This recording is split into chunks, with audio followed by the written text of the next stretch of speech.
مریم نواز کا ہے دور بدل رہا ہے لاہور، یہ عنوان ہے اس اشتہار کا جو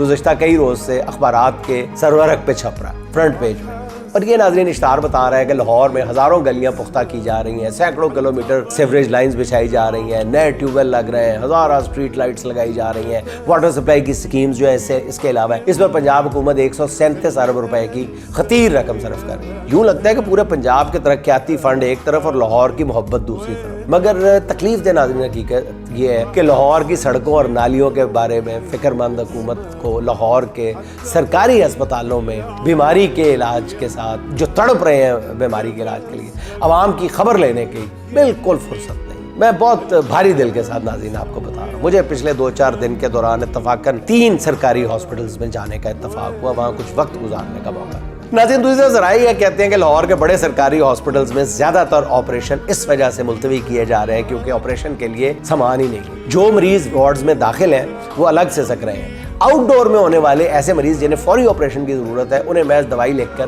واپس روانہ کیا جا رہا ہے۔ اب ایسا بھی نہیں کہ آپریشن تھیٹرز کو تالے لگا دیے گئے، آپریشن ہو رہے ہیں، ضروری آپریشن، صرف ان مریضوں کے آپریشن کے لیے ضروری سامان اور ادویات وہ خود خرید کر لائیں، پھر آپریشن بھی۔ یہ آپریشن بھی مریض اور ان کے لواحقین کے اس حلف کے بعد کیا جاتا ہے کہ وہ کسی حکومتی فورم میں اس کی شکایت نہیں کریں گے، نہ ہی کسی صحافی سے اس کھلی دھونس کا ذکر کریں گے۔